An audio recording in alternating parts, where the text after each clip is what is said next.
Shalom, all praise to Yahweh Shem Shah, double honor to the Apostle GMS. This is Amel Allah coming at you another video. And in this video, I want to focus on the book of Isaiah, chapter 61, verse 7. And I want to go into, for all the shame that the children of Israel has received, you so-called Negroes, Latinos, and Native Americans, for all the shame that we receive, we're going to receive double. And you got to understand, Israel, we receive great shame in this world. We're the apple of the Lord's eye.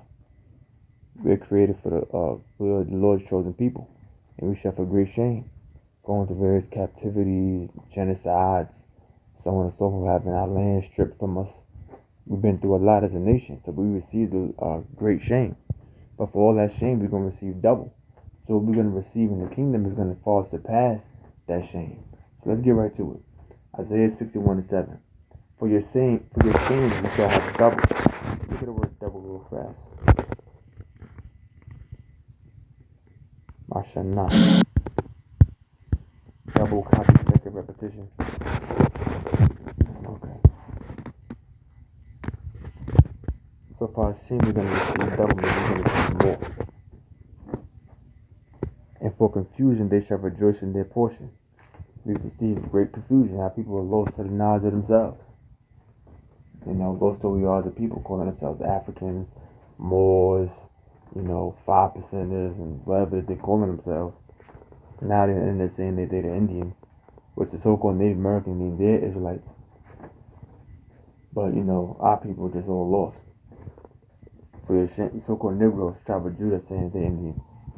But it says, for your shame ye shall receive double, and for confusion they shall rejoice in their portion. So for the great confusion that we get undergone, being lost to the knowledge of ourselves, the knowledge of our power, which is the Most High and His Son, Yahweh Shem Shah, we're going to rejoice in our portion. So we had great confusion, we will have great rejoicing.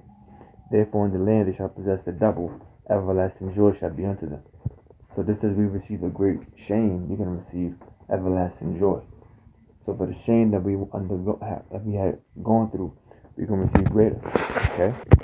Now this is the book of Daniel chapter 9, verse 11.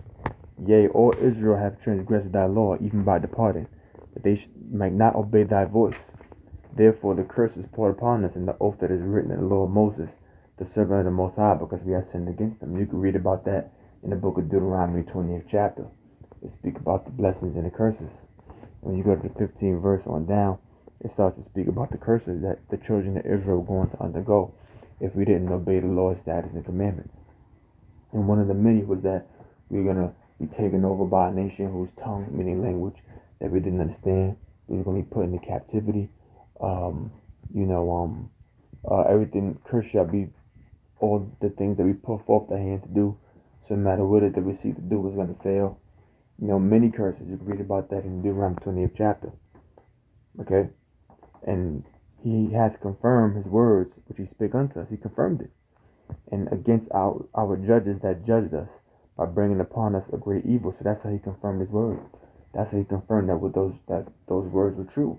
That if we sinned against the Lord, we was going to be cursing, go through tribulation. How were those words confirmed? By bringing upon us a great evil.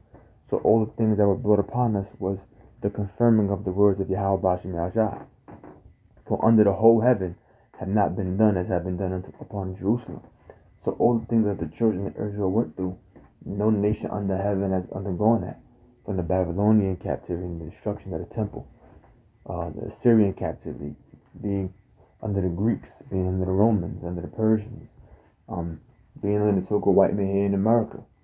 The Native American genocide, the tribes of Gad and Reuben, the so-called North American Indian, the tribe of Gad and Seminole Indian, the tribe of Reuben. The other tribes, Ephraim, Simeon, Manasseh, so on and so forth, and different parts of the Caribbean, Central South America, various Caribbean islands. When the conquistadors, Spaniards came to the side of the world, brought their diseases, slaughtered them by the millions. Okay, this is what we had gone through. All right, the so-called Negroes being brought over here in cargo slave ships, and you got so-called black people talking about we wasn't brought over here in slave ships. But you know what? I'm gonna do a video on that, Lord willing. These jiggers out of their mind, man.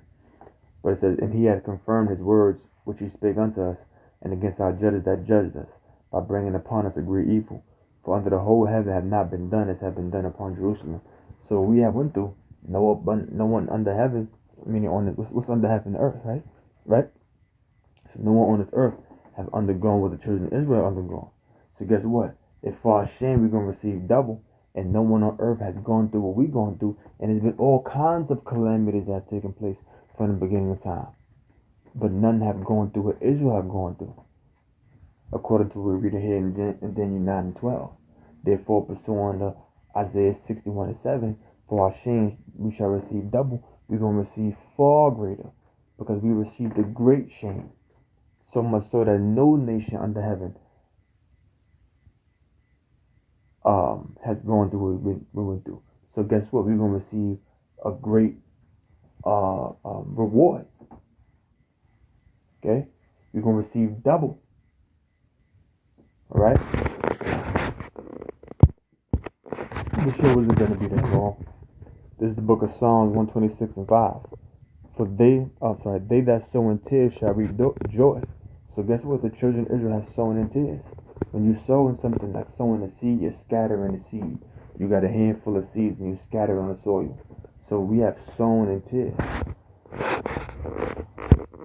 So tears are like seeds that's planted in the ground. In which in time, seeds that's planted in the ground is you're going to reap what's grown from that. You're going to gather that what's grown. So it says, they that sow in tears shall reap joy. So tears are likened unto seeds that scatter in the earth. And in time, what you're going to reap from that is joy, happiness. Just as a farmer plants seeds in the ground, and in time they reap those crops. They plant apple seeds, they plant this, they plant that. In time, guess what? They're going to reap what it was that they planted. So those that sow in tears shall reap joy. In other words, all the suffering and hardship and tribulation we have to face, we're going to reap happiness. Alright? As a reward. Just as a farmer puts seeds into the ground and it grows and they harvest those crops. Alright? Verse 6. He that goeth forth and weepeth, bearing precious seed, shall doubtless come again with rejoicing, bringing his sheaves with them. So that's likened unto, so it says, he that goeth forth and weepeth, bearing precious seed, shall doubtless come again with rejoicing, bringing his sheaves with him. So what we're going through in the present is going to give us something greater in the future. So he goeth forth and he weepeth, bearing precious seed. So it's comparing the person that's weeping to a person that's bearing a seed that's precious. Something that's precious is something that's of high value. Shall doubtless come again with rejoicing. Just as a person has seeds and they plant them in the ground, eventually, what? They're going to rejoice at what it was that they planted because it grows. Just as a person that weeps, they're going to rejoice as well, bringing his sheaves with them. Sheaves is like wheat. Little sheaves, fast. Alama. Sheaf has something bound. Let me see something real fast.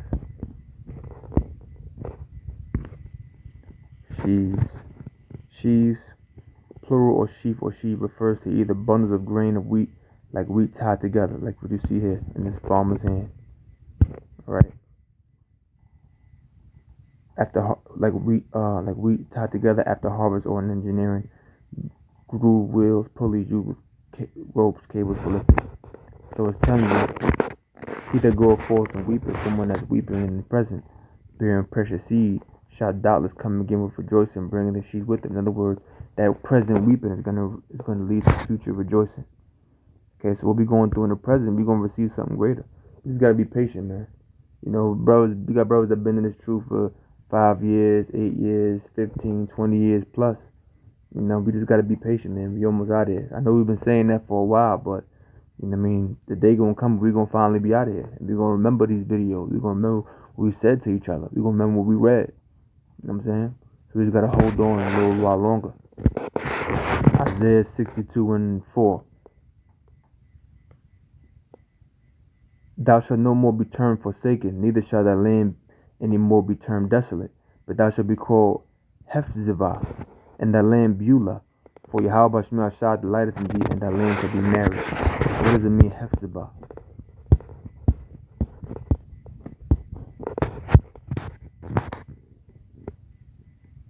Kha Khabai Ya Ba.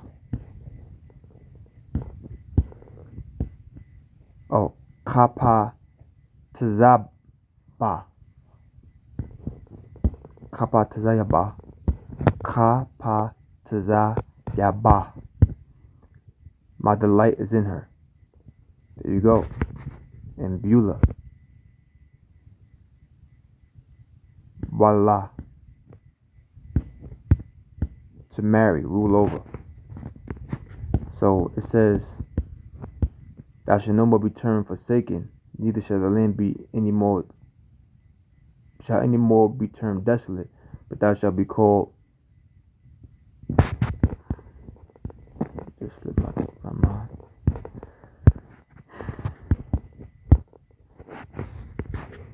Right. But thou shalt be called, my delight is in her, and that land married. For the Lord Yahweh Shemashah, and that land shall be married. So guess what? We're going to be married or joined together with the Lord. Alright? And the Lord is going to have a delight in us once again. For as a young man marrieth a virgin, so shall thy sons marry thee. Yep, and that word there, Batwala, is, that word there for virgin is Batwala, meaning a woman that never had sex before, an actual virgin.